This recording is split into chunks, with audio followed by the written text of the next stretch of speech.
So we're talking about design thinking. So it's a flexible, iterative process focused on designers collaborating with users to solve problems based on how the users think, feel, and what they're motivated by. So exactly what it essentially sounds like is what it is. Design thinking, again, is an iterative process in which we seek to understand the user. We challenge their assumptions and we redefine problems in an attempt to identify alternate strategies and solutions that might be instantly apparent with our initial level of understanding. So as much as that's a mouthful, in a nutshell, when you ask someone, what do you do when you first wake up? Do you put your robe on? Do you brush it? People might just say, oh, first thing I do is I brush my teeth. Or first thing I do, I put a robe on and I go grab a cup of coffee. They're so adamant that that's what they do until you actually sit down and go through that process with someone. You're like, actually, the first thing you do, you wake up, you actually rub your eyes, and then you grab your damn cell phone, right? Because it's probably what we all do. I know I certainly do. So because things end up being second nature, and the same goes for web, where we think we're immediately clicking or where we think we would automatically go to for the shopping cart, for the privacy policy, things like that we're looking for on a site, it might not actually be that way for everyone or for that specific person. So that's why we challenge that by doing these little workshops. So design thinking refers to the cognitive, strategic, and practical process by which design concepts, so proposals for new products, buildings, etc., are developed. So design thinking has transformed the problem-solving process through developing a strong understanding, obviously, of that target user, which is something that I'm a broken record, but we're always talking about the target user. It's incredibly important. We're always thinking about who that person is. So we develop an empathetic understanding of the people and the problem they face by recognizing their needs, emotions, and motivations, and what exactly influences those behaviors. Social media influences the need for me to pick up my phone and check it out. My business influences the need for me to grab my phone and check my email and see what came in from clients from different time zones of that. So empathy defined, so the action of understanding, being aware of, being sensitive to, and vicariously experiencing the feelings, thoughts, and experience of another is either the past or present, without having the feelings, thoughts, and experience fully communicated in an objectively explicit manner. Has anybody ever run into someone that you're like, you have zero empathy? Like this is something you definitely need to learn? Anybody? My husband. my husband, yes, definitely someone like, and it's okay. I actually have like a little statistic. I've worked in customer service. Yeah.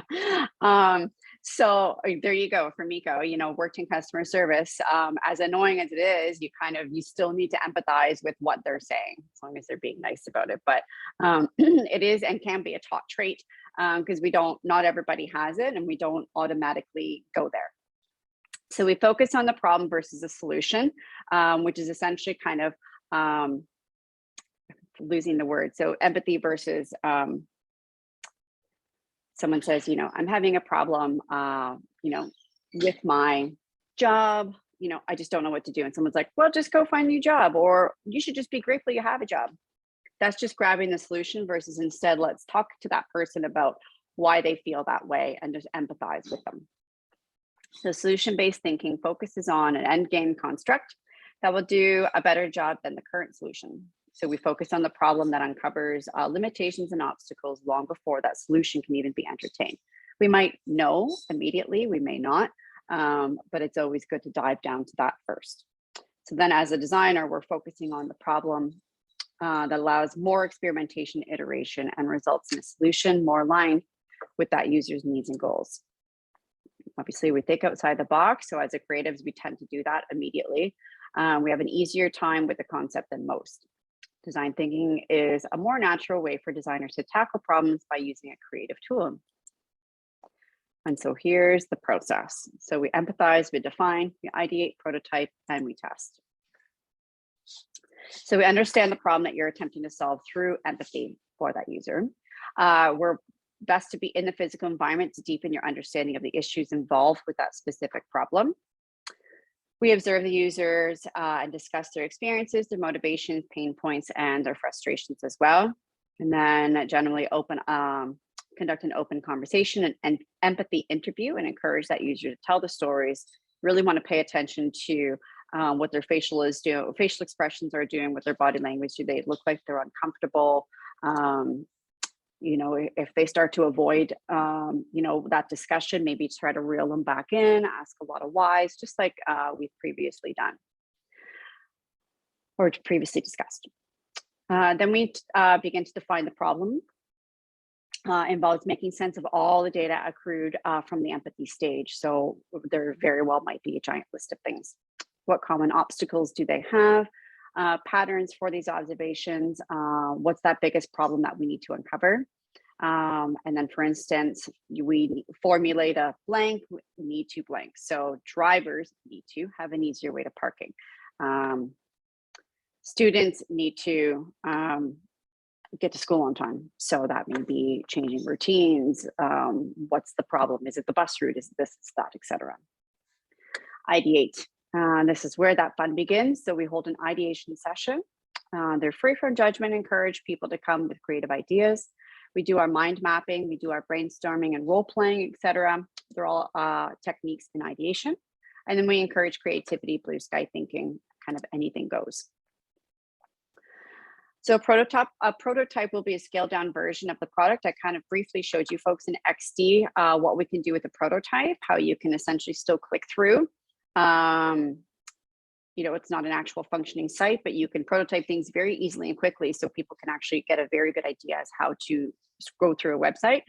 You can actually still do that. I might share that next week. Actually, you can literally do that with a sketch as well. You can scan something, and there's a program called Envision online. I think I spoke about it at the beginning of the semester. You scan it and you can literally make, you know, if you've drawn a square for a button, you can literally just draw an invisible square and now that's an active button. So you can actually scroll through or click through a sketch of a website. So this prototype incorporates learning and understanding from previous design thinking stages. Make sure to address obstacles, flaws, and constraints. The fidelity of the prototype isn't as important as the solution isn't as important as the solution it represents. So they could be really rough sketches. At this stage, we don't want to waste time making things look beautiful. So we always want to make sure we're just kind of getting down to functionality first. Iterate, redesign, rework, etc.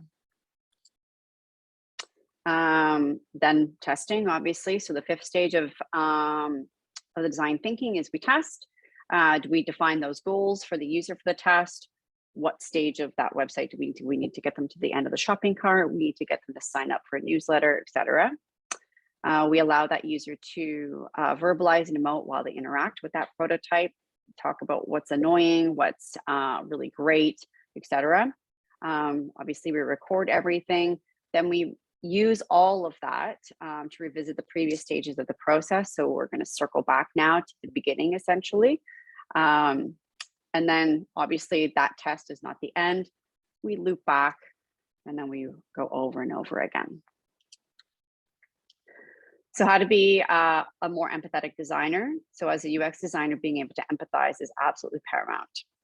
Empathy isn't something that necessarily comes naturally. A large study into the genetic basis for empathy revealed that not even 10% are empathetic due to genetics. So empathy is absolutely something that could be learned and for sure improved upon. So we can mimic facial expressions. So observing someone's facial expressions an indication how they feel. When they smile, you have that natural reflex to smile. There's so many facial expressions that aren't necessarily a reflex. So when you try to mimic that, you can connect a little bit more. If someone's like squishing their nose, you don't immediately want them to squish your nose. But if you're doing that, you're like, oh, something's maybe gross or smells bad or something like that. So mimicking can do that. Obviously listening when working with a user that's new to a process. You need to forget all those assumptions we have. You'll naturally assume how someone will react or feel in that situation. So by engaging through those listening process without judgment, we can build that empathy for that person. And then body language, kind of like the facial expression, how they're standing, how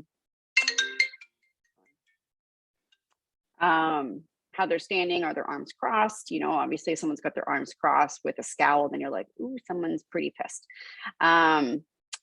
When speaking with someone, try to connect with their body language to what they're saying and recognize patterns across multiple individuals. Recognizing that emotion someone is conveying when they throw their hands up in the air. So if you're watching them run through a test and they're like, then, you know, they're pissed. So when creating or redesigning a web product, we need to deepen our understanding of the users, their needs, and the problems that exist in the development of the web product.